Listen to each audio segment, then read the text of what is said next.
Hello students, welcome to Apex classes. मैं अविनाश पारिक स्वागत करता हूं आपका अपेक्स क्लासेस के डिजिटल मंच पर।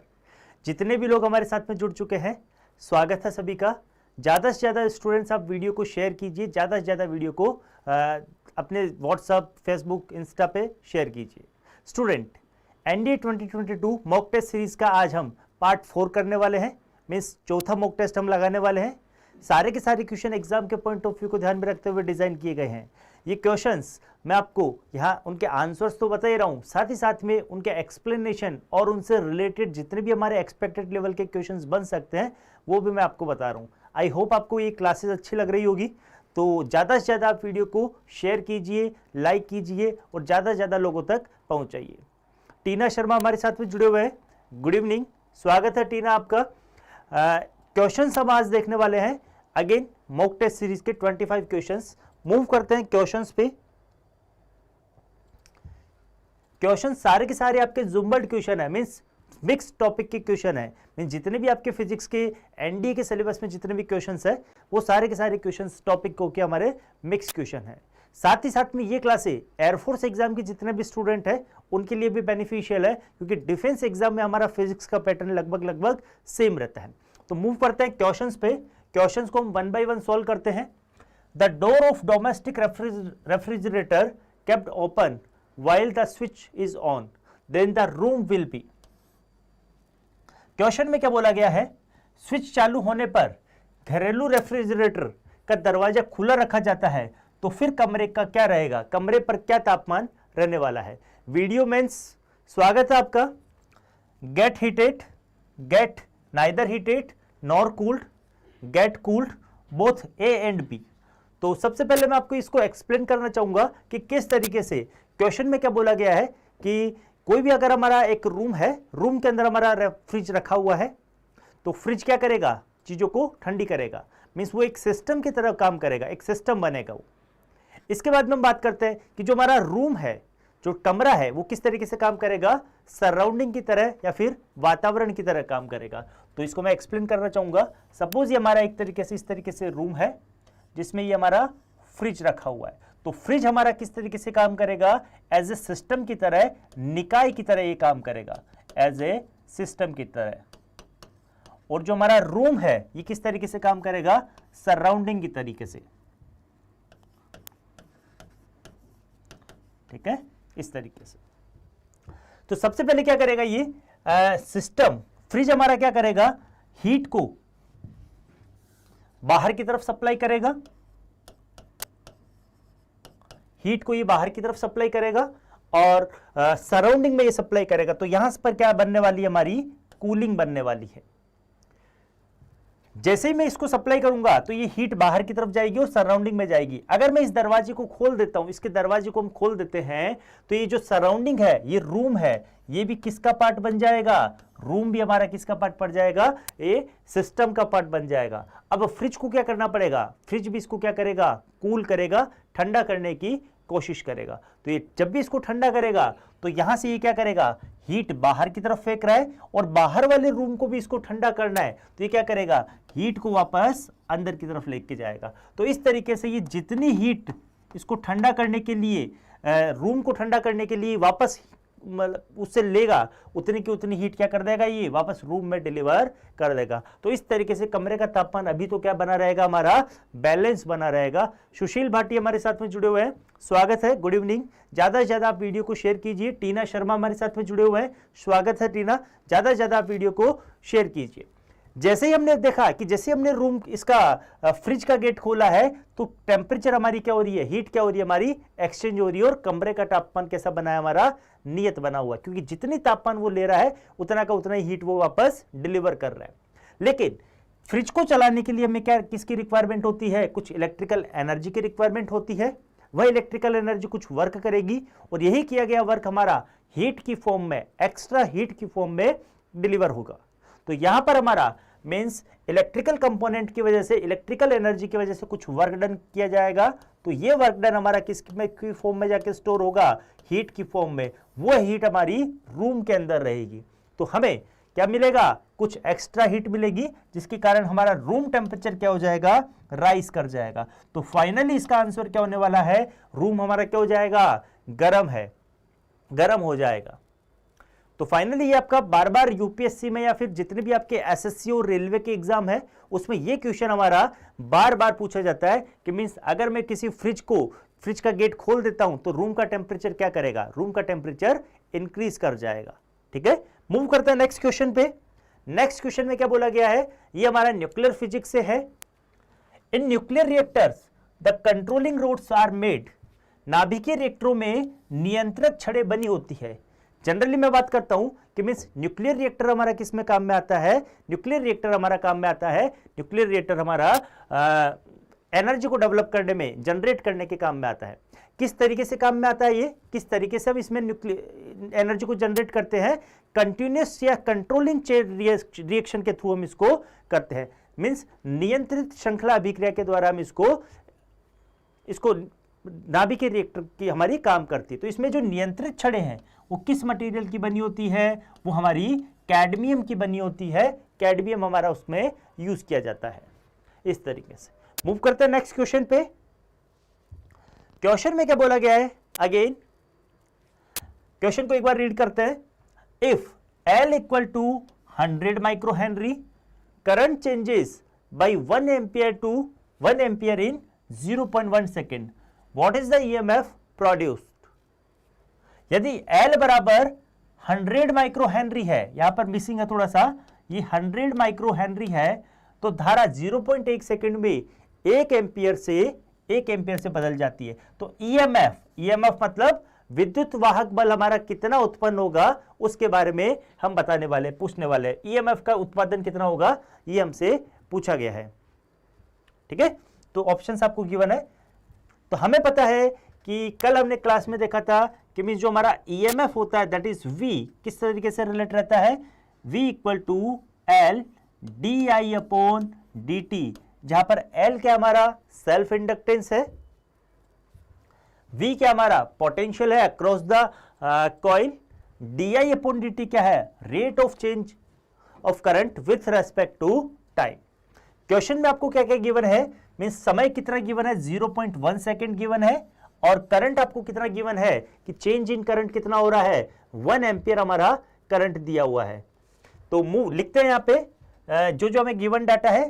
पोटेंशियल हमें फाइंड करना है, एल का वैल्यू कितना गिवन है, 100 into 10⁻³ di/dt means change in current with respect to time कितना होगा, 1/0.1 सेकेंड।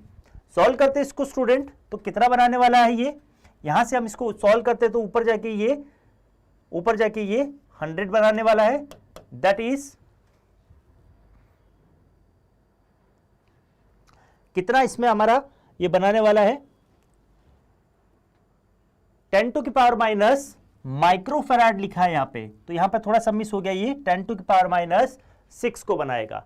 तो सॉल्व करते हैं इसको, तो कितना आने वाला है, यहां से सॉल्व करेंगे तो यहां से ये 10⁴ इंटू 10⁻⁻6 दैट इज 10⁻⁻2। अगर इसको मैं 10⁻³ में कन्वर्ट करना चाहूंगा तो मुझे यहां से मल्टीप्लाई और डिवाइड करना होगा। अगर मैं इसको मल्टीप्लाई और डिवाइड करूंगा तो कितना आएगा, ये 10 into 10⁻³ that is 10 millivolt. That is option number C इसमें हमारा राइट ऑप्शन बनने वाला है। ऑप्शन नंबर सी हमारा राइट बनने वाला है। रामचंद्र कुमावत हमारे साथ में जुड़े हैं, स्वागत है आपका। ज्यादा से ज्यादा वीडियो को शेयर कीजिए। और क्वेश्चंस को आपको कैसे सॉल्व करना है, क्वेश्चंस को आपको अपने से प्रैक्टिस करनी है और 25 क्वेश्चन का आपको सेट लगाना है। तो जो क्वेश्चन आपका राइट होता है उसको आप सबसे पहले अपने आप से सॉल्व करना है। अगर वो राइट होता है, आपसे बन रहा है, तो उसको राइट टिक करना है। अगर वो रॉन्ग होता है तो आपको रॉन्ग टिक करना है। फिर इसके बाद में क्या होगा कि लास्ट में आपका क्या स्कोर रहने वाला है, स्कोर आपको बताना है। ठीक है, कमेंट करना है कि आपका क्या स्कोर रहा है फाइनली। मूव करते हैं नेक्स्ट क्वेश्चन पे। If the earth stops rotating the value of g at the equator will be. क्या रहने वाला है हमारा वैल्यू ऑफ जी का, यदि पृथ्वी घूमना बंद कर दे तो भूमध्य रेखा पर जी का मान क्या रहेगा, जी का मान क्या रहने वाला है। तो जब भी हम बात करते हैं कि मींस रोटेशन ऑफ अर्थ के बारे में, रोटेशन ऑफ अर्थ के बारे में बात करेंगे तो किस तरीके से हमारा जी का एक्सप्रेशन बनता है। मींस जी का एक्सप्रेशन हमने देखा है कि जी बराबर रोटेशन के कारण कितना बनने वाला है, g 1 minus R omega square cos square lambda. इस तरीके से हमारा ये जी बनता है, जहां पर ओमेगा क्या हमारा, आर क्या हमारा रेडियस ऑफ द अर्थ है, ओमेगा क्या है इसका एंगुलर वेलोसिटी है, और लैम्डा क्या हमारा इसका लैटिट्यूड को रिप्रेजेंट करता है, अक्षांशीय विस्तार को बताता है।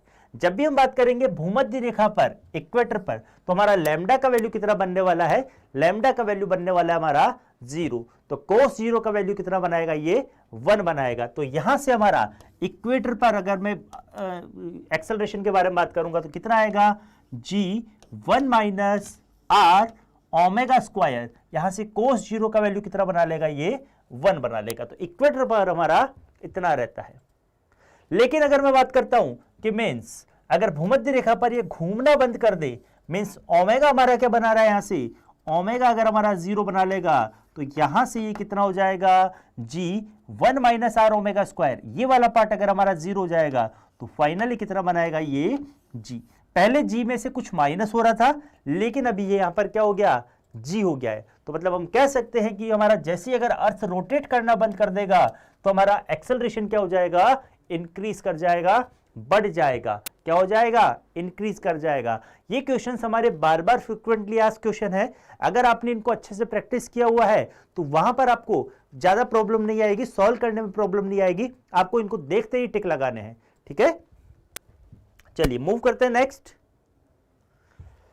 क्वेश्चन में। आपको क्या गिवन है, symbolic representation of 4 logic gates are shown. ये कुछ लॉजिक गेट्स गिवन है, तो इनमें से आपको pick out of which 1 4 AND gate, NAND gate और नॉट गेट। ये आपको पिक करने की कौन सा इसमें से एंड गेट है, कौन सा इसमें से नैंड गेट है और कौन सा इसमें से नॉट गेट है। ऑप्शंस आपको शायद दिखने में प्रॉब्लम हो रही होगी, एक बार मैं ऑप्शंस आपको यहां से बता दूंगा कि किस तरीके से है। देखिए लॉजिक गेट, सबसे पहले मैं बताना चाहूंगा लॉजिक गेट किसे कहते हैं। लॉजिक गेट किसे कहते हैं, किसी भी डिजिटल सर्किट को डिजाइन करने के लिए जो हमारे बेसिक बिल्डिंग ब्लॉक्स होते हैं, इन बेसिक बिल्डिंग ब्लॉक्स को हम क्या कहते हैं, बेसिक बिल्डिंग ब्लॉक्स को हम बोलेंगे लॉजिक गेट बोलेंगे। डिफरेंट टाइप के लॉजिक गेट होते हैं हमारे पास में, NOT gate, NAND gate, AND gate, NOR gate, XOR gate. तो इस टाइप से डिफरेंट रहते हैं। तो यहां पर हमसे पूछा गया है कि एंड, नोट और नैंड के बारे में पूछा गया है। तो हमारा एंड गेट का सिंबल क्या रहता है, कुछ इस तरीके से रहता है। एंड गेट का सिंबल हमारा कुछ इस तरीके से रहेगा। ये हमारा 2 input and 1 output, 2 input and 1 output circuit होता है। तो इसके अंदर हमारा किस तरीके से बनेगा एक्सप्रेशन, बुलियन एक्सप्रेशन बनेगा ए बी। बात करते हैं नेक्स्ट, आपसे पूछा है एंड गेट के लिए, नैंड गेट के लिए। नैंड गेट क्या होता है हमारा, ये जो भी हमारा एंड गेट रहेगा इसका क्या रहने वाला है, रिवर्स रहने वाला है, रिवर्स रहेगा। मींस इसका एक्सप्रेशन हमारा कैसा बनेगा, बुलियन एक्सप्रेशन कैसा बनेगा, A B bar. A B bar किसको रिप्रेजेंट कर रहा है, ए बी बार रिप्रेजेंट कर रहा है कि जो भी हमारा एंड गेट का जो भी रिजल्ट आएगा उसका इनवर्स आने वाला है। इसी तरीके से नेक्स्ट में पूछा आपको नोट गेट। तो नोट गेट का एक्सप्रेशन कैसे बनने वाला है, नोट गेट हमारा कैसा होता है, single input single output, single input single output. अगर मैंने यहां से ए को एंटर करवाया है तो यहां पर क्या मिलने वाला है हमें, ए बार। तो राइट ऑप्शन क्या बनेगा इसके अंदर, ऑप्शन में आपको ये सेकंड पोजीशन पे गिवन है और ये आपको थर्ड पे गिवन है, ये आपको फोर्थ पे गिवन है और आपको ये थर्ड पोजीशन पे गिवन है। तो राइट ऑप्शन क्या बनेगा हमारा, second fourth third, that is option number D. Option number D के अंदर हमारा क्या आने वाला है, सेकंड फोर्थ थर्ड। इस तरीके से ये हमारा बनने वाला है। मींस ये आपका एंड गेट को, ये आपका नैंड गेट को और ये आपका नोट गेट को रिप्रेजेंट करता है। और ये वाला एक्सप्रेशन हमारा किसको रिप्रेजेंट करेगा, ये हमारा और गेट को रिप्रेजेंट करेगा, जिसका बुलियन एक्सप्रेशन कैसे बनेगा, a प्लस बी बनने वाला है। मूव करते हैं नेक्स्ट क्वेश्चन पे। नेक्स्ट क्वेश्चन में आपको किसके लिए पूछा गया है, नेक्स्ट क्वेश्चन हमारा है एनर्जी के रिगार्डिंग पूछा गया है। A cricket ball is hit at 45 degree to the horizontal with the kinetic energy of E. The kinetic energy at the highest point is, एक क्रिकेट गेंद को गतिज ऊर्जा E के साथ क्षैतिज से 45 डिग्री के कोण पर फेंका जाता है, उच्चतम बिंदु पर गतिज ऊर्जा कितनी होगी? तो जब भी हम बात करते हैं इस टाइप के क्वेश्चंस की, तो जब भी मैं किसी बैट से किसी बॉल को हिट करता हूं तो वो किस टाइप का मोशन करेगी? वो प्रोजेक्टाइल मोशन करने वाली है। मीन्स उसमें मोशन किस टाइप का रहने वाला है? प्रोजेक्टाइल मोशन रहने वाला है। तो किस तरीके से हम इसको सॉल्व करने वाले हैं स्टूडेंट? देखिए, यहां से ये हमारा ग्राउंड है, यहां से हमने बॉल को हिट किया है, तो बॉल हमारी इस तरीके से मूव करेगी, इस तरीके से मूव करने वाली है और हाईएस्ट पॉइंट पर जाएगी इस तरीके से। कितना डिग्री का एंगल बनाते हुए? 45 डिग्री का एंगल बनाते हुए। सपोज इसका इनिशियल वेलोसिटी कितना है? इनिशियल वेलोसिटी मैं मान लेता हूं इसका इनिशियल वेलोसिटी u है। तो यहां से अगर बॉल एंगल 45 डिग्री का एंगल बनाती है तो इसको मैं क्या लिख सकता हूं? u cos theta.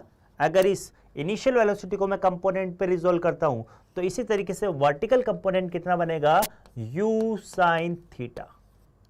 बात करते हैं कि जैसे जैसे मैं आगे की तरफ मूव करूंगा तो यहां पर इनिशियल वेलोसिटी अगर हमारी u है तो इनिशियल काइनेटिक एनर्जी E बराबर कितनी हो जाएगी?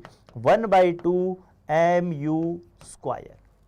जैसे जैसे हम आगे की तरफ मूव करेंगे तो हॉरिजॉन्टल कंपोनेंट तो हर एक जगह क्या रहने वाला है? कांस्टेंट रहने वाला है। हर एक जगह क्या रहने वाला है? कांस्टेंट रहेगा हॉरिजॉन्टल कंपोनेंट। लेकिन जो आपका वर्टिकल कंपोनेंट है, वर्टिकल कंपोनेंट आपका हाईएस्ट पीक पर जाकर क्या कर जाएगा? हाईएस्ट पीक पर जाकर क्या कर जाएगा? जीरो कर जाएगा। तो यहां पर सिर्फ और सिर्फ वेलोसिटी किसके कारण रहेगी? u cos थीटा की वजह से। तो यहां पर अगर मैं बात करता हूं कि जो हमारा काइनेटिक एनर्जी रहेगा दैट इज E डैश रहने वाला है, उसको मैं कैसे फाइंड करूंगा? दैट इज 1/2 m, और यहां पर वेलोसिटी क्या रहेगी? u cos थीटा का स्क्वायर। 1/2 mv स्क्वायर होता है इस वजह से। तो इसको हम सॉल्व करते हैं नेक्स्ट फर्दर। अगर मैं इसको यहां पर जो हाईएस्ट पॉइंट पर हमारी जो एनर्जी आ रही है E डैश, तो इसको मैं अगर सॉल्व करता हूं तो E डैश इक्वल टू कितना बनाएगा हमारा? ये E डैश इक्वल टू बना रहा है 1/2 m। इसको हम सॉल्व करेंगे तो u square cos square theta, जहां पर थीटा का वैल्यू कितना गिवन है?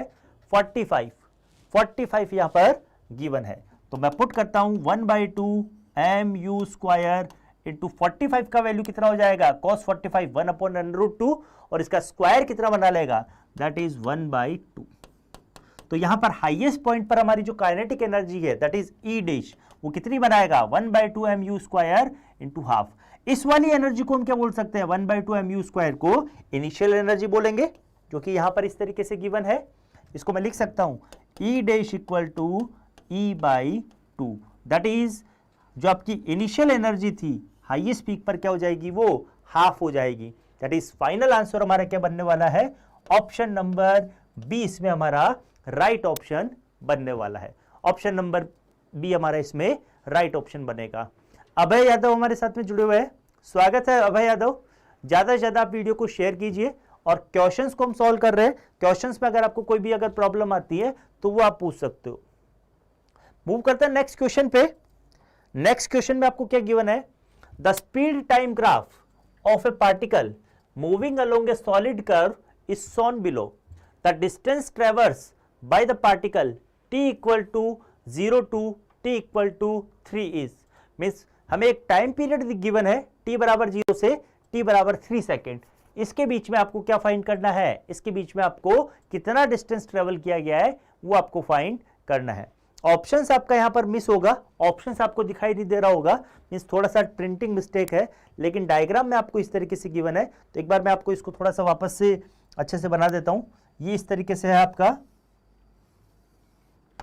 यहां पर ये टाइम एक्सिस है और यहां पर ये वेलोसिटी है, और ग्राफ हमारा कुछ इस तरीके से बन रहा है।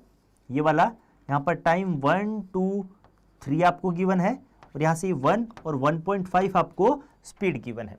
तो यहां से आपको क्या पूछा है? वेलोसिटी टाइम ग्राफ गिवन है और डिस्टेंस या फिर डिस्प्लेसमेंट का वैल्यू फाइंड करना है। हमें पता है स्टूडेंट्स, जब भी हम बात करते हैं डिस्टेंस और डिस्प्लेसमेंट के बारे में, तो ये area under the velocity time graph ये किसको रिप्रेजेंट करता है हमारा, ये रिप्रेजेंट करता है हमारा डिस्टेंस या फिर डिस्प्लेसमेंट को। तो यहां पर ये आपका एक ट्राइंगल बना रहा है जिसका बेस कितना है 3 है और इसकी हाइट कितनी है 1.5। तो हमें पता है कि जब भी मैं एरिया निकालूंगा ट्राइंगल का, तो वो ट्राइंगल का एरिया कितना आएगा 1/2 base into height, base into height से हम इसको डील करते हैं। किस तरीके से डील करेंगे, बेस इंटू हाइट से डील करेंगे। तो 1/2 बेस का वैल्यू कितना है, यहां से 3 बनाता है और हाइट का वैल्यू कितना बना रहा है 1.5 बना रहा है। सॉल्व करते हैं इसको तो कितना आने वाला है, सॉल्व करने के बाद में ये कितना आएगा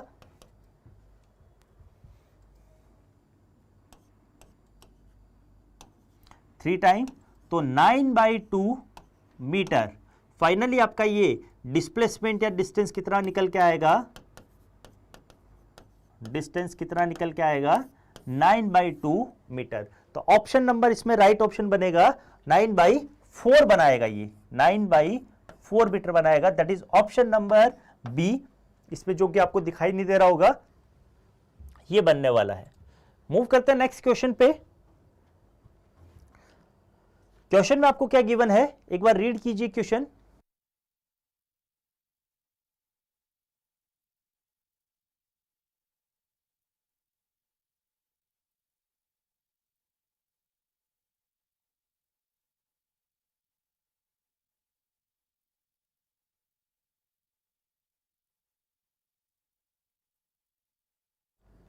देखिए, a bullet hit and get embedded in a solid block resting on a frictionless surface.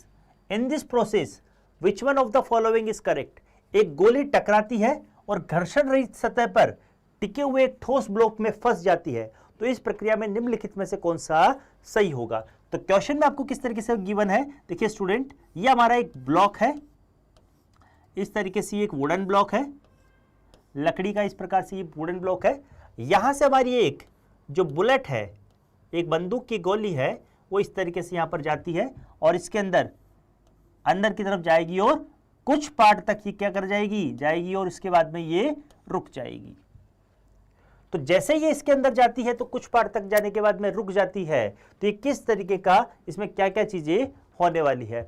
Wonder हमारे साथ में जुड़े हुए हैं, स्वागत है वंडर। ज्यादा से ज्यादा वीडियो को शेयर कीजिए और क्वेश्चंस को सॉल्व कीजिए। शेयर तो बाद में हो जाएगा, लेकिन क्वेश्चंस को आप शेयर कीजिए, क्वेश्चंस को आप पढ़िए, रीड कीजिए और उनके आंसर्स लगाइए। देखिए, तो जिस तरीके से हम बात करते हैं कि जैसे ये बंदूक की गोली इसके अंदर जाती है और इसके अंदर जाके क्या कर जाती है, स्टिक कर जाती है। तो हमने पढ़ा है कॉलिजन के बारे में, संघट्ट के बारे में, टक्कर के बारे में। मीन्स ऐसी टक्कर जिसमें वस्तु गति करती हुई दूसरी वस्तु के साथ में चिपक जाती है और चिपकने के बाद में या तो विरामावस्था में आ जाती है या फिर समान रूप से गति करती है। तो इस टाइप की टक्कर को हम क्या बोलते हैं, परफेक्टली इनइलास्टिक कॉलिजन बोलते हैं। इस टाइप की टक्कर को हम क्या बोलेंगे, परफेक्टली इनइलास्टिक कॉलिजन, या फिर इसको हम बोलते हैं पूर्णतया अप्रत्यास्थ टक्कर। बात करते हैं पूर्णतया अप्रत्यास्थ टक्कर के बारे में। तो जब भी हम पूर्णतया अप्रत्यास्थ टक्कर के बारे में बात करेंगे तो काइनेटिक एनर्जी क्या करेगी, मतलब मैक्सिमम हमारा लॉस होगा काइनेटिक एनर्जी में। और जैसे जैसे हमारा काइनेटिक एनर्जी में मैक्सिमम लॉस होगा तो इसका जो कोएफिशिएंट ऑफ रेस्टिट्यूशन होगा, तो कोएफिशिएंट ऑफ रेस्टिट्यूशन क्या बनने वाला है, इसका 0 बनने वाला है। लेकिन मोमेंटम क्या रहने वाला है, इसका कंजर्व रहने वाला है। हमेशा इसका संवेग क्या रहेगा, संरक्षित रहेगा। तो यहां पर ऊर्जा तो संरक्षित नहीं रहेगी, टोटल एनर्जी संरक्षित रहेगी, लेकिन काइनेटिक एनर्जी क्या रहेगी, काइनेटिक एनर्जी इसकी संरक्षित नहीं रहेगी। तो सिर्फ और सिर्फ इसका क्या रहेगा, मोमेंटम कंजर्व रहेगा। अगर मैं काइनेटिक एनर्जी के बारे में बात करता हूं तो काइनेटिक एनर्जी इसकी कंजर्व नहीं रहने वाली है, काइनेटिक एनर्जी कंजर्व नहीं रहेगी। लेकिन टोटल एनर्जी, अगर मैं यहां पर टोटल एनर्जी लिख देता तो टोटल एनर्जी इसकी कंजर्व रहती। लेकिन यहां पर अभी क्या बोला गया है, ऑप्शन नंबर डी बोला है वंडर ने। लेकिन अभी हम बात कर रहे हैं, अगर काइनेटिक एनर्जी के बारे में बात करते हैं तो यहां पर अगर ये काइनेटिक एनर्जी लिखा हुआ रहता तो ये हमारा ऑप्शन गलत होगा। ओनली फॉर क्या सही होगा हमारा यहां पर, option number A, that is momentum हमारा कंजर्व रहेगा। मोमेंटम कंजर्व रहने वाला है, टोटल एनर्जी कंजर्व रहेगी, लेकिन काइनेटिक एनर्जी क्या रहेगी, कंजर्व नहीं रहने वाली। मूव करते हैं नेक्स्ट क्वेश्चन पे। क्वेश्चन में आपको क्या बोला गया है, a particle moves along the x axis, the position x of the particle with the respect to time t from the origin is, कितना गिवन है, डिस्प्लेसमेंट आपको गिवन है इस तरीके से। तो आपसे क्या पूछा है, एक्सेलरेशन पूछा है। एक कण एक्स अक्ष के अनुदिश गति करता है, मूल समय t के संबंध में कण की स्थिति दी गई है। ये आपको स्थिति डिस्प्लेसमेंट आपको गिवन है, तो कण का त्वरण ज्ञात करना है कि मींस उसका एक्सेलरेशन कितना होने वाला है, एक्सेलरेशन पूछा है। स्टूडेंट, एक्सेलरेशन हम किसे कहते हैं, means rate of change of velocity with respect to time. Means अगर मैं वेग में समय के सापेक्ष परिवर्तन करता हूं तो इस प्रकार के परिवर्तन को हम क्या बोलते हैं, इस प्रकार के परिवर्तन को हम त्वरण बोलते हैं। तो हमारा एक्सेलरेशन किस तरीके से गिवन रहेगा, that is dv upon dt से हम इसको प्रदर्शित करेंगे, या फिर इसको हम प्रदर्शित करने वाले हैं d2x अपॉन dt स्क्वायर से। मींस अगर मैं विस्थापन का 2 बार अवकलन कर देता हूं, 2 बार उसका अवकलन कर देता हूं, तो मुझे क्या मिलने वाला है, एक्सेलरेशन मिलने वाला है। तो यहां पर हमारे को x बराबर कितना गिवन है, b0 plus b1t plus b2t square. तो यहां से अगर मैं इसका एक बार अवकलन करूंगा तो वो क्या रहेगा, हमारा वेलोसिटी को रिप्रेजेंट करेगा। तो यहां पर ये कांस्टेंट है जिसका डिफरेंशिएशन 0 बनाएगा, इसका डिफरेंशिएशन क्या बनाने वाला है, 0 बनाने वाला है। यहां पर t है, इसके रेस्पेक्ट में मैं करूंगा इसका डिफरेंशिएशन तो b1, और यहां पर b2 के साथ में कितना बनाएगा, ये t स्क्वायर है तो t b2t। इस तरीके से हमारा ये डिफरेंशिएशन बनने वाला है। 9 का डी होगा, बिल्कुल वंडर ने लिखा इसका डी ऑप्शन सही है। रामचंद्र कुमावत ने लिखा इसका ऑप्शन डी, वो भी सही है आपका भी, बिल्कुल आप बहुत अच्छे तरीके से परफॉर्मेंस कर रहे हो। इसी तरीके से आप क्वेश्चंस को सॉल्व करते जाइए। अगर मैं इसका एक्सेलरेशन मुझे फाइंड करना है तो अगेन मुझे इसका डिफरेंशिएशन करना पड़ेगा।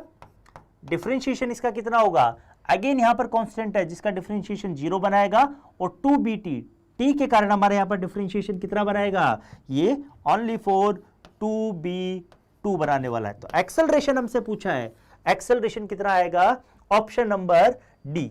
ऑप्शन नंबर डी इसमें हमारा राइट ऑप्शन बनने वाला है। मूव करते हैं नेक्स्ट क्वेश्चन पे। नेक्स्ट क्वेश्चन में क्या बोला गया है, नेक्स्ट क्वेश्चन के बारे में बात करते हैं। Conservation of galvanometer to ammeter, conversion of galvanometer to a ammeter is done by connecting a shunt of. Galvanometer को एमीटर में परिवर्तित किस शंट को जोड़कर किया जाता है, तो ये कुछ ऑप्शंस गिवन है। तो सबसे पहले स्टूडेंट हम बात करना चाहेंगे गैल्वेनोमीटर के बारे में। तो गैल्वेनोमीटर किसे कहते हैं, गैल्वेनोमीटर आपका एक ऐसी डिवाइस होती है जो मींस किसी भी सर्किट में प्रेजेंस ऑफ करंट को फाइंड करता है, साथ ही साथ में उसके मैग्नीट्यूड को भी फाइंड करता है। अगर मैं बात करता हूं कि किसी भी सर्किट में अगर मैंने गैल्वेनोमीटर लगाया है तो अगर वो इस डायरेक्शन में करंट को शो कर रहा है और उसकी कुछ मैग्नीट्यूड को शो कर रहा है, तो जैसे ही मैं अगर करंट की डायरेक्शन को चेंज करूंगा तो डिफ्लेक्शन क्या हो जाएगा, दूसरी साइड में हो जाएगा। तो गैल्वेनोमीटर का क्या काम है, करंट की प्रेजेंस को फाइंड करना, करंट की डायरेक्शन को फाइंड करना, साथ ही साथ में वो मैग्नीट्यूड को भी फाइंड करता है। बात करते हैं कि जब भी मैं बात करता हूं कि किसी एमीटर और वोल्टमीटर को मुझे बनाना है गैल्वेनोमीटर के हेल्प से, तो हम क्या यूज करते हैं, एक रेजिस्टेंस उसके साथ में ऐड करते हैं। बात करते हैं एमीटर के लिए, तो जब भी मैं एमीटर बनाऊंगा तो हमेशा उसके गैल्वेनोमीटर के पैरेलल में क्या लगाऊंगा, गैल्वेनोमीटर के पैरेलल में एक रेजिस्टेंस लगाऊंगा। उस रेजिस्टेंस का वैल्यू कैसा होगा, उस रेजिस्टेंस का वैल्यू कैसा होगा, हमारा लो रेजिस्टेंस का वैल्यू रहने वाला है। मींस जो हमारा ये रेजिस्टेंस लगने वाला है इसको हम क्या बोलते हैं, शंट रेजिस्टेंस बोलते हैं। क्या बोलेंगे इसको, शंट। और इसका वैल्यू कैसा होगा, इसका वैल्यू कैसा होगा, लो वैल्यू होगा। तो हम कह सकते हैं कि जब भी मुझे गैल्वेनोमीटर से एमीटर बनाना है, क्या बनाना है, एमीटर, तो मुझे क्या करना पड़ेगा, एक लो वैल्यू का रेजिस्टेंस इसके पैरेलल में लगाना पड़ेगा, जो कि हमारा क्या बनाएगा, जो कि हमारा एक तरीके से एमीटर को बनाएगा। तो राइट ऑप्शन क्या बनने वाला है, यहां से राइट ऑप्शन ए बनने वाला है। सुमन सिद्ध हमारे साथ में है, स्वागत है, गुड इवनिंग। ज्यादा से ज्यादा वीडियो को शेयर कीजिए। देखिए अगर यहां से एक्सपेक्टेड क्वेश्चन क्या पूछा जा सकता है कि अगर मैं गैल्वेनोमीटर से मुझे वोल्टमीटर में बनाना है तो वोल्ट मीटर किस तरीके से बनेगा, इसके सीरीज में हमें कनेक्ट करना पड़ेगा, सीरीज में हाई वैल्यू का रेजिस्टेंस हमें कनेक्ट करना पड़ेगा। लेकिन अगर मैं बात करता हूं कि एमीटर को अगर मुझे सर्किट में कनेक्ट करना है, तो एमीटर हमेशा सर्किट में कैसे कनेक्ट होता है, सीरीज में कनेक्ट होता है। लेकिन वोल्ट मीटर कैसा कनेक्ट होता है, वोल्ट मीटर हमारा पैरेलल में कनेक्ट होता है। तो इस तरीके से ये 4 क्वेश्चन हमारे एक्सपेक्टेड बनते हैं। ये क्वेश्चन आपसे एग्जाम में पूछे जा सकते हैं, तो चारों को याद रखना है। गैल्वेनोमीटर से एमीटर के लिए एक लो रेजिस्टेंस का प्रतिरोध हम सीरीज में लगाते हैं, लेकिन वोल्टमीटर बनाने के लिए क्या करेंगे, वोल्टमीटर बनाने के लिए पैरेलल में लगाएंगे। ठीक है, सॉरी, लो रेजिस्टेंस का वैल्यू हम कहां लगाने वाले हैं, पैरेलल में लगाने वाले हैं। That is option number B, इसमें हमारा राइट ऑप्शन बनेगा। मूव करते हैं नेक्स्ट क्वेश्चन पे। क्वेश्चन में क्या बोला गया है, which of the following will deflect in electric field, निम्नलिखित में से कौन विद्युत क्षेत्र में विक्षेपित होगा, X rays, gamma rays, cathode rays और अल्ट्रावायलेट रेज। बात करते हैं student cathode ray. Cathode ray क्या होता है, हमारा stream of electron. Cathode ray हमारी इलेक्ट्रॉनों से मिलकर बनी होती है, और इलेक्ट्रॉन पर चार्ज कैसा होता है, हमारा नेगेटिव चार्ज होता है। तो जैसे जैसे मैं इलेक्ट्रिक फील्ड में इलेक्ट्रॉन को रखूंगा तो वो डिफ्लेक्ट होंगे। तो निम्न में से कौन सी तरंगे हमारी डिफ्लेक्ट होगी, कैथोड रे हमारी डिफ्लेक्ट होने वाली है, क्योंकि ये स्ट्रीम ऑफ इलेक्ट्रॉन है। मींस इलेक्ट्रॉनों का जो सतत प्रवाह रहता है उसे हम कैथोड रे कहेंगे, और ये हमारा इलेक्ट्रॉन पर नेगेटिव चार्ज होने के कारण ये डिफ्लेक्ट करने वाली है। मूव करते हैं नेक्स्ट क्वेश्चन पे।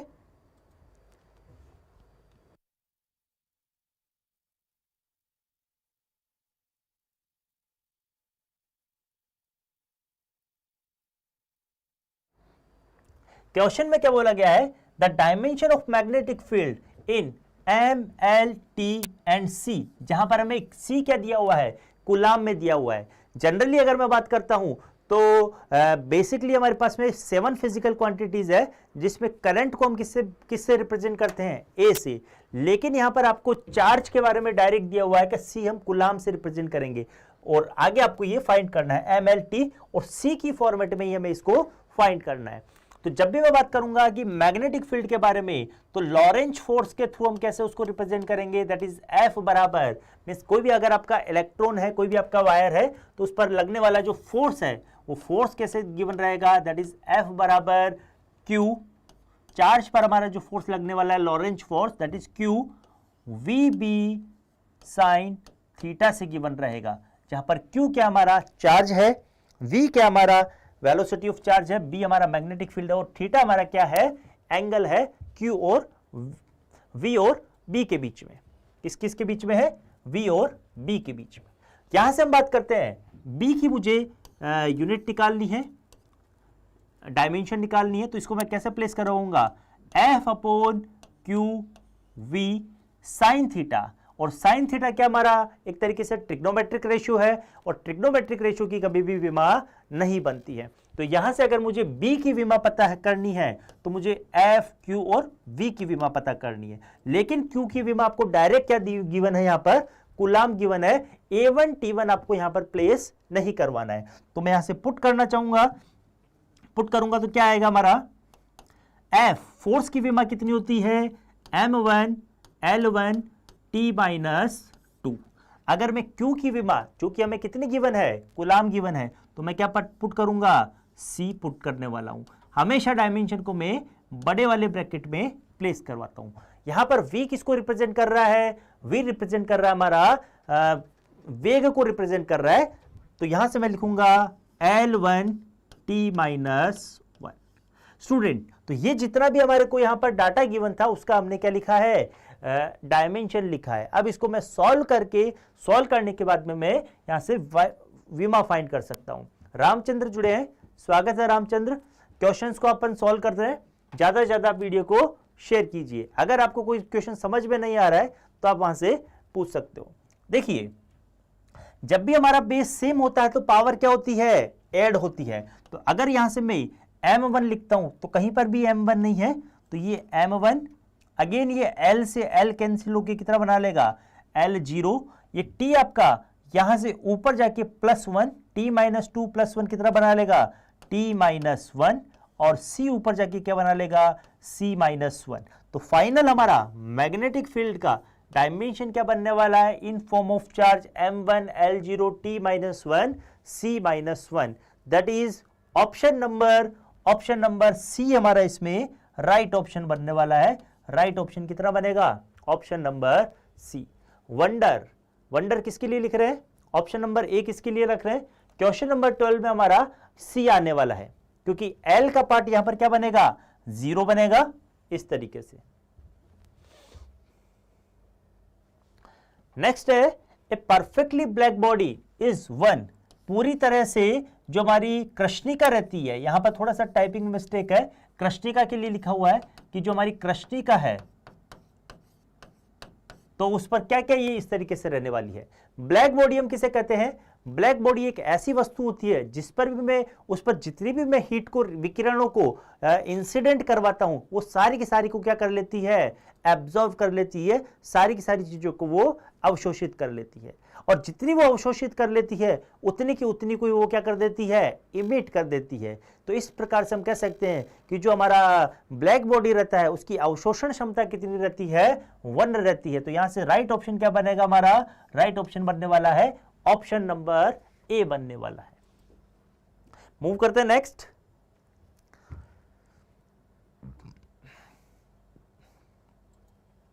In the formation of a rainbow, the light from the sun on a water droplet undergoes।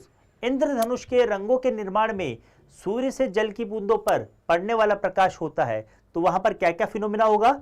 Dispersion, only total internal reflection, dispersion and total internal reflection, और नन ऑफ द अबव। तो जब भी हम बात करते हैं कि मींस रेनबो हमारा बनता है तो वो किस वजह से बनता है? वो डिस्पर्जन की वजह से और टोटल इंटरनल रिफ्लेक्शन की वजह से, मींस पूर्ण आंतरिक परावर्तन और प्रकीर्णन के कारण बनता है। तो फाइनल इसमें आंसर क्या बनने वाला है?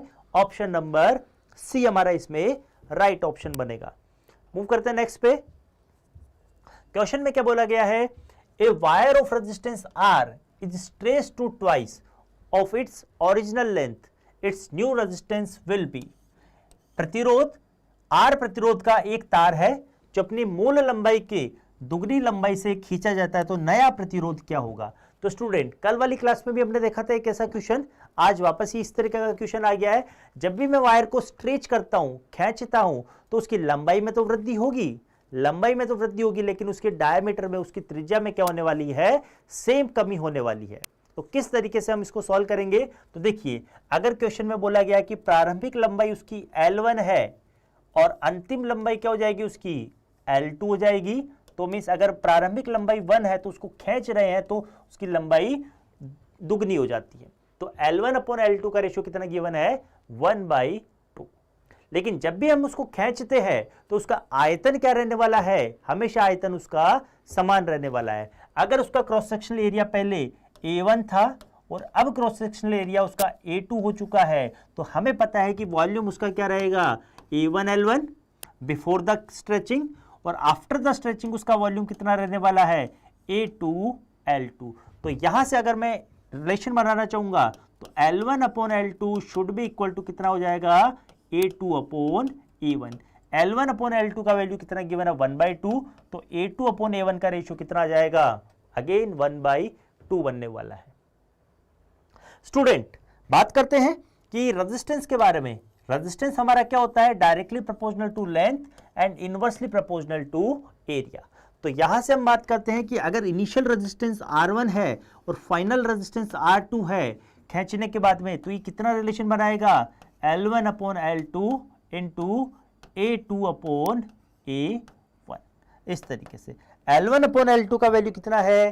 That is 1/2। L1/L2 का वैल्यू है 1/2। A2/A1 का वैल्यू कितना बनाने वाला है? A2/A1 का वैल्यू भी कितना बनाएगा? ये 1/2। तो इस तरीके से R1/R2 फाइनली कितना बनाएगा? 1/4। तो R2 जो कि हमारा आफ्टर स्ट्रेचिंग रेजिस्टेंस है वो कितना बना लेगा? That is 4R1। सॉल्व करते इसको तो यहां से 4 मल्टीप्लाई होकर कितना बनाएगा? 4R2। तो राइट ऑप्शन जो नया रेजिस्टेंस है वो क्या बनने वाला है? पुराने वाले का 4 time, that is option number C इसमें हमारा राइट ऑप्शन बनने वाला है। राइट ऑप्शन क्या बनेगा इसमें? Option number C. ऐसा ही क्वेश्चन हमने कल वाली क्लास में भी देखा था और आज एक ऐसा क्वेश्चन वापस रिपीट हो चुका है। मूव करते हैं नेक्स्ट क्वेश्चन पे। नेक्स्ट क्वेश्चन में क्या गिवन है, a gas behave as a ideal gas. कोई भी गैस हमारी आइडियल गैस कब कहलाएगी, जब उसका प्रेशर कैसा हो, लो हो, और टेम्परेचर कैसा हो, हमारा हाई हो, तब वो हमारी गैस कैसी कहलाएगी, तब वो हमारी gas ideal gas. Means pressure हमारा लो होना चाहिए और टेम्परेचर क्या होना चाहिए, हमारा हाई होना चाहिए। मूव करते हैं नेक्स्ट पे। नेक्स्ट क्वेश्चन में आपको क्या गिवन है, two masses m1 equal to 5 kilogram and m2 equal to 4.8 kilogram tied to a string are hanging over a light frictionless pulley. What is the acceleration of the masses when lift free to move? g का value हमें कितना given है, इसमें g का value है 9.8 metre पर second square.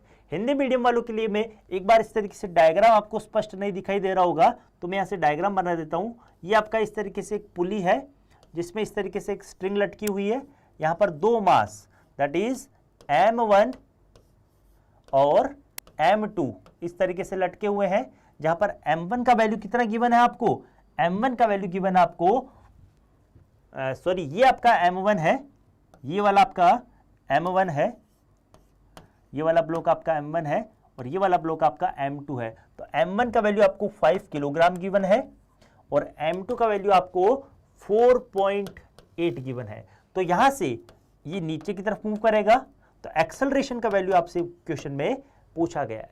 तो student, जब भी हम बात करते हैं इस तरीके के क्वेश्चंस की, तो हम इस तरीके के क्वेश्चन को सॉल्व करने के लिए एक्सेलरेशन हमारा किस तरीके से गिवन रहेगा, एक्सेलरेशन का एक्सप्रेशन हमारा आएगा कुछ इस तरीके से, दैट इज ए बराबर जिस डायरेक्शन में ये मूव कर रहा है, सबसे पहले m1 माइनस इसके अपोजिट वाला ब्लॉक कितना है, m2 अपॉन नीचे हमारा सम रहेगा, जितने भी ब्लॉक लगे हुए उनका सम इनटू जी।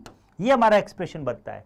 तो सॉल्व करते हैं इसको, तो m1 का वैल्यू 5 है, m2 का वैल्यू 4.8 है, तो 5 माइनस 4.8 इनटू जी का वैल्यू हमें कितना गिवन है 9.8 अपॉन बे, दोनों को अगर मैं ऐड करता हूं तो कितना बनाएगा 5 प्लस 4.9 दैट इज 9.8। सॉल्व करते हैं तो यहां से ये वाला पार्ट कैंसिल आउट होता है और 5 माइनस 4.8, 5 माइनस 4.8 कितना बनाएगा 0.2 बनाने वाला है, तो 0.2 मीटर पर सेकेंड स्क्वायर। फाइनल आंसर हमारा क्या बनने वाला है, यहां से फाइनल आंसर बनने वाला हमारा option number A. Option number A हमारा इसमें राइट ऑप्शन बनेगा। ऋषु वर्मा हमारे साथ में जुड़े हुए हैं, स्वागत है। 17 का क्या आ रहा है आपका, option number A. Option number a wonder का सही आया है। ऋषु वर्मा हमारे साथ में जुड़े हुए हैं, स्वागत है। कुलदीप सिंह हमारे साथ में जुड़े हुए हैं, कुलदीप सिंह दिनकर, गुड आफ्टरनून, स्वागत है। मूव करते हैं नेक्स्ट क्वेश्चन पे। In the depletion region of an unbiased PN junction diode there are, PN junction diode के हास्य क्षेत्र में मींस अवक्षय परत में हमारा किस तरीके से होता है, होल्स रहते हैं, मोबाइल आयंस रहेंगे, इलेक्ट्रॉन्स रहेंगे या फिर इमोबाइल आयंस रहने वाले हैं। इसका आंसर हमारा अपने रिंकू वर्मा ने ए दिया है। देखते हैं क्या किस तरीके से रहने वाला है। तो सबसे पहले मैं स्टूडेंट बताना चाहूंगा आपको कि पीएन जंक्शन डायोड हमारा किस तरीके से बनता है। पीएन जंक्शन डायोड में क्या रहता है, हमारे पास में एक पी टाइप का मटेरियल रहता है, यहां पर हमारा एन टाइप का मटेरियल रहता है। मींस पी टाइप के मटेरियल में हमारे क्या रहते हैं, पी टाइप के मटेरियल में हमारे पी पॉजिटिव मतलब होल्स रहने वाले हैं। जहां पर भी होल्स रहेंगे तो आयंस कैसे रहने वाले हैं, यहां पर नेगेटिव आयंस रहने वाले हैं। किस तरीके से रहेंगे, यहां पर नेगेटिव आयंस। लेकिन एन टाइप में हमारे एक्सिस में अगर इलेक्ट्रॉन है तो यहां पर क्या रहने वाले हैं, हमारे पॉजिटिव आयंस रहने वाले हैं। हर एक इस पर क्या रहने वाला है, हर एक नेगेटिव आयन पर क्या रहने वाला है, एक एक होल रहने वाला है। हर एक नेगेटिव आयन पर एक होल रहेगा और पॉजिटिव आयन पर क्या रहने वाला है, एक इलेक्ट्रॉन रहने वाला है। हर एक जगह इलेक्ट्रॉन रहने वाला है। लेकिन जैसे ही हम इन दोनों मटेरियल को कंबाइन करेंगे तो कंबाइन करने के बाद में क्या बनने वाला है, यहाँ पे जैसे ही हमने इसको कंबाइन किया इस तरीके से, तो यहां पर एक डिप्लेक्शन लेयर, यहां पर एक क्षेत्र बनेगा जहां पर होल और इलेक्ट्रॉन आपस में कंबाइन होकर क्या बना लेंगे, न्यूट्रल हो जाएंगे। और सिर्फ यहां पर क्या बच जाएगा आपका, सिर्फ और सिर्फ आपके यहां पर मोबाइल आयंस बच जाएंगे। क्या बच जाएंगे, इमोबाइल्स आयंस बच जाएंगे। इस तरीके से मैं इसको वापस से एक बार डिजाइन कर देता हूं, किस तरीके से रहेगा ये। यहां पर सिर्फ और सिर्फ हमारे पास में क्या रह जाएंगे, आयंस रह जाएंगे। इस तरीके से सिर्फ और सिर्फ आयंस रह जाएंगे। यहां पर ये माइनस आएगा और ये हमारा इस तरीके से बन जाएगा, इमोबाइल्स आयंस बन जाएंगे। तो राइट ऑप्शन क्या बनने वाला है इसके अंदर, राइट ऑप्शन बनने वाला है ऑप्शन नंबर डी, इमोबाइल्स आयंस बनते हैं यहां पर अवक्षय परत के अंदर, मोबाइल चार्ज कैरियर्स नहीं रहते हैं। मूव करते हैं नेक्स्ट क्वेश्चन पे। क्वेश्चन में आपको क्या गिवन है, if kinetic energy of a body is increase by 300%, the percentage change in momentum will be. यदि किसी पिंड की गतिज ऊर्जा में 300% की वृद्धि की जाती है तो उसके संवेग में कितना प्रतिशत वृद्धि होगी। तो एक बार ट्राई कीजिए, क्वेश्चंस अच्छा है ये वाला, क्वेश्चंस आपसे बार बार पूछा जाता है। अगर मैं इसकी गतिज ऊर्जा में वृद्धि करता हूं तो संवेग में कितना प्रतिशत वृद्धि होगा। तो स्टूडेंट हमें पता है रिलेशन कि मींस P बराबर कितना होता है हमारा, रिलेशन बात करते हैं एनर्जी से गतिज ऊर्जा से, तो 2m से प्रदर्शित करते हैं। अगर द्रव्यमान अगर हमारा समान है, हाँ, तो इसका ऑप्शन डी बता रहे हैं, कुलदीप दिनकर डी बता रहे हैं। तो किसका डी बता रहे हो आप, ऑप्शन के साथ क्वेश्चन का नंबर बताइए। 19 का अगर आपका डी आ रहा है तो अभी हम चेक करते हैं किस तरीके से आएगा ये। देखिए P इक्वल टू कितना होगा हमारा 2me, इतना हमारा को रिलेशन पता है तो हम लिख सकते हैं, अगर मास अगर हमारा कांस्टेंट है तो P is directly proportional to E, इस तरीके से हम लिख सकते हैं। देखिए गतिज ऊर्जा में 300% की वृद्धि होती है तो मींस E में हमारा क्या मान में वृद्धि हो रही है, 300% की वृद्धि हो रही है। किस प्रकार से वृद्धि होगी, अगर प्रारंभ में 100 है तो बढ़कर कितनी हो जाएगी 400, 300% की वृद्धि हो रही है। 18 का आपका डी आ रहा है, बिल्कुल 18 में आपका डी ही होगा, ऑप्शन नंबर डी हमारा सही ऑप्शन है, क्योंकि यहां पर इमोबाइल चार्ज आयंस रहते हैं, चार्ज कैरियर्स नहीं रहते हैं।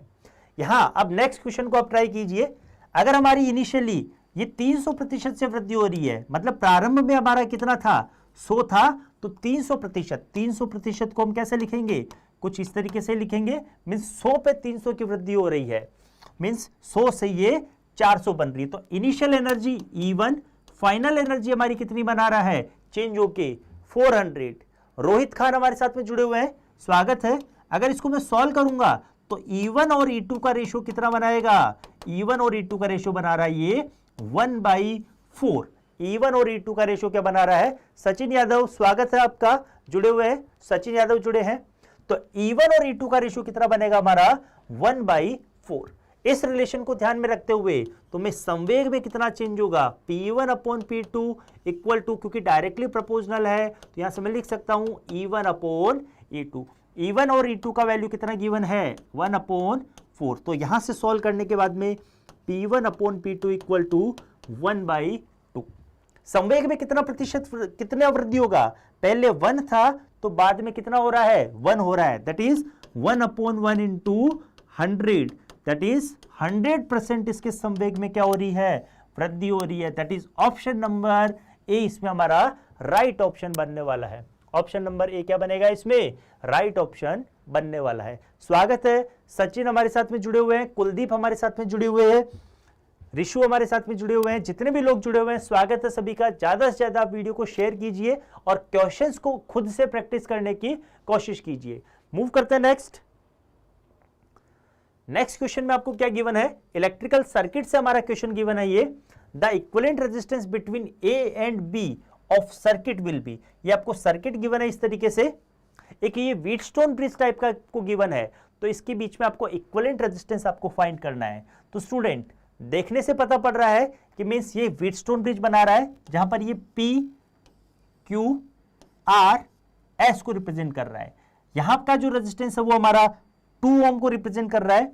अगर आपको दिखाई नहीं दे रहा है तो ये 2 ओम है, ये भी हमारा 2 ओम है, ये 4 ओम है और ये हमारा 4 ओम है, और बीच में हमारा क्या है यहाँ पर 7 ओम लगा हुआ है।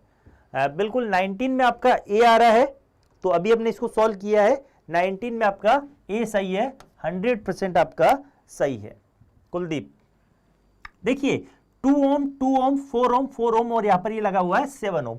दिखने से ये पता पड़ रहा है कि हमारा ये किसको रिप्रेजेंट कर रहा है, एक व्हीटस्टोन ब्रिज की टाइप के स्ट्रक्चर को रिप्रेजेंट कर रहा है। क्या ये वास्तव में व्हीटस्टोन ब्रिज है? तो व्हीटस्टोन ब्रिज के लिए हमारी कंडीशन क्या है कि मींस आमने सामने वाली ब्रांचेज का रेशियो हमेशा क्या रहना चाहिए, समान रहना चाहिए। तो कहने का मतलब है कि P/Q should be equal to R/S, means 2 ohm 2 ohm दोनों का रेशियो कितना बना रहा है, 1 बना रहा है। इसी तरीके से 4 ओम 4 ओम मिलके क्या बना रहा है हमारा, अगेन ये 1 बना रहा है। तो आमने सामने की ब्रांचेज का रेशियो क्या बन रहा है हमारा, इक्वल बन रहा है। तो जब भी इस तरीके से हमारा रेशियो इक्वल बनेगा तो क्या होने वाला है कि मींस यहां पर ये जो ब्रांच लगी हुई है इसके अंदर हमारी करंट क्या फ्लो होगी, IG का वैल्यू कितना हो जाएगा। अगर मैंने यहां पर गैल्वेनोमीटर लगाया होता तो IG का वैल्यू क्या हो जाता है, यहां पे 0 हो जाता है। जैसे ही ये करंट हमारी 0 हो जाती है, जैसे ही अगर ये हमारा 0 हो जाएगा तो ये किस पे बन जाएगा, हमारा सीरीज में बन जाएगा। तो किस तरीके से बनने वाला है ये 2 ओम 2 ओम 4 ओम, ये 4 ओम, और बीच में जो लगा हुआ था वो किस में आ जाएगा, ओपन सर्किट में इस तरीके से बनने वाला है। तो ये सर्किट हमारा किस में कन्वर्ट हो जाएगा, कुछ इस तरीके से, जहां पर ये 2 ओम हमारे सीरीज में रहेंगे, 4 ओम हमारे किस में रहने वाले हैं, पैरेलल में रहने वाले हैं। उषा हमारे साथ में जुड़ी हुई है, स्वागत है उषा आपका। क्वेश्चंस हम सॉल्व कर रहे हैं। Good evening. ज़्यादा से ज़्यादा वीडियो को शेयर कीजिए, और साथ ही साथ में ये जितने भी क्वेश्चंस चल रहे हैं आपके एग्जाम के, बिल्कुल आप लेट हो, पूनम गुजर जुड़े हुए हैं, आप लेट हो गए हो, लेकिन क्वेश्चन सारे के सारे हमारे अभी तक भी चल रहे हैं, और सारे के सारे क्वेश्चन एग्जाम के पॉइंट ऑफ व्यू से इंपॉर्टेंट है। ठीक है, देखिए ये हमारे सीरीज में है, तो सीरीज में हमेशा क्या होता है, हमारा ऐड होता है। तो ये 2 और 2 हमारे ऐड होके क्या बना लेंगे, 4 बना लेंगे। अगेन ये 4 और 4 हमारे ऐड होके क्या बना लेंगे, 8 बना लेंगे। अब ये दोनों का दोनों कॉम्बिनेशन हमारा किस में जुड़ा हुआ है, ये दोनों का दोनों कॉम्बिनेशन हमारा पैरेलल में जुड़ा हुआ है। तो नेक्स्ट मैं मूव करूंगा कि मींस जब भी ये इस तरीके से पैरेलल में रहेगा, ये हमारा पैरेलल कॉम्बिनेशन रहेगा, जहां पर ये 4 आ रहा है और यहां पर ये 8 आ रहा है। तो इसको सॉल्व करने के लिए हमें हमारे पास में R का फॉर्मूला क्या रहता है, 4 × 8/4 + 8, दैट इज सॉल्व करते हैं इसको तो 4 × 8 अपॉन कितना बनाएगा ये 12, दैट इज 8/3, 8/3 हमारा यहां पर ओम हमारा फाइनल आंसर आ रहा है। तो मूव करते हैं ऑप्शंस पे। तो इसमें राइट ऑप्शन क्या आ रहा है, राइट ऑप्शन हमारा इसमें आ रहा है ऑप्शन नंबर बी, इसमें हमारा राइट ऑप्शन आ रहा है। सुनील राजपूत हमारे साथ में जुड़े हुए हैं, स्वागत है सुनील। उषा, पूनम, कुलदीप, सभी का स्वागत है। आप क्वेश्चंस भी सॉल्व कीजिए साथ ही साथ में, और क्वेश्चन सॉल्व करते करते आप इनका एनालिसिस कीजिए कि कितना आपका स्कोर बनता है। सचिन यादव, एनडीए का पढ़ा रहे हो सर, ये एक्स ग्रुप का, ये आपका अभी एनडीए का चल रहा है, क्योंकि 10 अप्रैल को हमारा एनडीए है, एनडीए का एग्जाम है, इसलिए ये हमारा एनडीए का चल रहा है। ठीक है, और इसके बाद में ये क्वेश्चंस आपके एयरफोर्स वाला एक्स ग्रुप का जो एग्जाम है उसमें भी आपको ये हेल्प करेगा, सारी की सारी चीजें हेल्प करने वाली है। मूव करते हैं नेक्स्ट क्वेश्चन पे। नेक्स्ट क्वेश्चन में क्या बोला गया है, the heater element in A electric iron bed by, बिजली की लोहे में हीटर का तत्व बना होता है, मीन जो हमारा हीटर में जो तत्व रहता है वो किसका बना होता है, हमारा नाइक्रोम का बना रहता है। अगर मैं बात करता हूं कि मीन्स मीटर ब्रिज के बारे में, या फिर मैं बात करता हूं पोटेंशियोमीटर के बारे में, तो इसका जो वायर बना रहता है, इसके वायर के लिए क्या चाहिए, हमें हायर रेजिस्टेंस चाहिए। तो इसीलिए किसका बना होता है, वो कांस्टेंटन का बना होता है, पोटेंशियोमीटर और मीटर ब्रिज का। अगर मैं बात करता हूं बल्ब के लिए, तो मुझे वहां पर किसका वायर चाहिए, टंगस्टन का चाहिए। अगर मुझे नाइक्रोम का वायर, मीन्स जब भी मैं हीटर के बारे में बात करता हूं तो वहां पर मुझे किसका चाहिए, नाइक्रोम का वायर चाहिए होता है। क्यों चाहिए होता है नाइक्रोम का वायर, क्योंकि इसकी रेजिस्टिविटी क्या होती है, हाई होती है, और जब भी हमारी रेजिस्टिविटी हाई रहेगी तो टेम्परेचर हमारा क्या रहेगा, वहां पर टेम्परेचर का साथ में जो हमारा वेरिएशन रहता है कैसा रहता है, उसका हाई रहता है, क्योंकि मींस हमारी रेजिस्टिविटी टेम्परेचर के साथ में क्या करती है, इंक्रीज करती है। तो राइट ऑप्शन बनेगा ऑप्शन नंबर डी। मूव करते हैं नेक्स्ट क्वेश्चन पे। क्वेश्चन में क्या बोला गया है, a coil of 100 turns carries a current 5 milli ampere are created a magnetic flux of 10 to the power minus 5 weber. Flux का वैल्यू गिवन है, द इंडक्टेंस विल बी। तो यहां से क्या ऑप्शन बनने वाला है, 100 फेरो वाली एक कुंडली में 5 मिली एम्पियर की धारा प्रवाहित होती है, जिसमें 10 to the power minus 5 weber का चुंबकीय फ्लक्स बनता है। तो इसके अंदर इंडक्टेंस कितना होने वाला है, इंडक्टेंस कितना रहेगा। सचिन यादव ने ऑप्शन नंबर डी आंसर किया है, तो शायद आई थिंक लास्ट वाले का 21 क्वेश्चन का आपने आंसर किया है। ठीक है, मूव करते हैं नेक्स्ट क्वेश्चन पे। क्वेश्चन में आपको बोला गया है कि मींस इंडक्टेंस फाइंड करना है। तो स्टूडेंट हमें पता है कि जो हमारा फ्लक्स रहता है, एफ इज फ्लक्स को मैं फाई से रिप्रेजेंट करता हूं, phi is directly proportional to I होता है, कि मींस कॉइल के अंदर कितनी हमारी करंट फ्लो होती है उसका डायरेक्टली प्रोपोर्शनल रहता है। अगर मैं यहां से प्रोपोर्शनल साइन को रिमूव करूंगा तो कितना आने वाला है, एफ बराबर एल आई, इस तरीके से आने वाला है। लेकिन अगर हमें नंबर ऑफ कॉइल्स वहां पर दिए हुए हैं, फेरो की संख्या दी हुई है, तो फ्लक्स एक से हमारा फाई निकल रहा है, तो एन से कितना निकलेगा, 100 से कितना निकलेगा, एन फाई निकलने वाला है। तो यहां से अगर मैं इसको इंडक्टेंस की फॉर्म में लेकर आता हूं तो एल इक्वल टू कितना आ जाएगा, ये N phi upon I. Values को मैं 1 by 1 पुट करता हूं, वैल्यूज को अगर मैं 1 by 1 पुट करूंगा तो कितना आएगा, एन का वैल्यू हमें 100 गिवन है, फ्लक्स का वैल्यू कितना गिवन है, 10 to the power minus 5 हमें गिवन है, और करंट का वैल्यू कितना गिवन है, 5 milli ampere, that is 10 to the power minus 3। Solve करते हैं स्टूडेंट इसको, तो सॉल्व करने के बाद में कितना आएगा, ये 20 से कैंसिल आउट हो जाएगा। इसी तरीके से ये ऊपर जाके क्या बना लेगा, मीन्स L बराबर 20 into 10 to the power minus 5 into 10 to the power plus 3। तो यहां से ये 2 into 10 to the power minus 1 बना रहा है।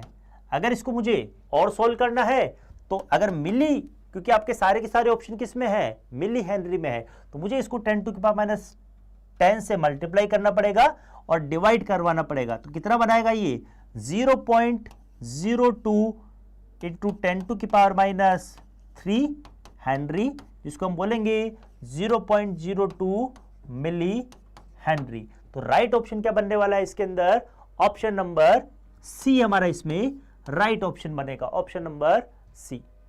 मूव करते हैं नेक्स्ट क्वेश्चन पे। क्वेश्चन में गिवन है an aeroplane its upward lift due to a phenomena describe by. जो भी हमारा हवाई जहाज रहता है वो ऊपर की तरफ उठता है, वो किस सिद्धांत से उठता है, तो वो हमारा किस सिद्धांत से उठता है, बर्नौलीज प्रिंसिपल के थ्रू वो उठता है। तो देखिए स्टूडेंट किस तरीके से होता है ये, बर्नौली का प्रिंसिपल क्या बोलता है कि मींस बर्नौली के प्रिंसिपल के अनुसार जो हमारा प्रेशर एनर्जी है, काइनेटिक एनर्जी है, या फिर मैं बात करता हूं इसका पोटेंशियल एनर्जी, ये हमेशा क्या रहता है, पर यूनिट वॉल्यूम कांस्टेंट रहता है। तो बात करते हैं एरोफॉइल के बारे में कि मींस कोई भी आपका हवाई जहाज है उसका पंख हमारा किस तरीके से रहता है, तो ये पंख हमारा कुछ इस तरीके से रहता है, इसी तरीके से रहता है।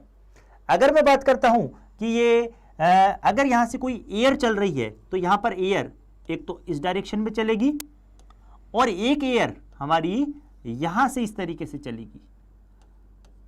यहां से दो प्रकार से एयर चलने वाली है, हवा हमारी दो तरीके से चलेगी।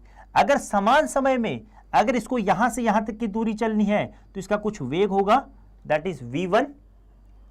अगर समान समय में इसको समान इतनी ही दूरी तय करनी है तो इसका वेग कितना रहेगा, v2। इसको अधिक दूरी तय करनी पड़ रही है लेकिन समय हमारा क्या होना चाहिए, समान होना चाहिए, तो हम लिख सकते हैं v2 का वैल्यू क्या होना चाहिए, v2 का वैल्यू क्या होना चाहिए, v2 is greater than v1।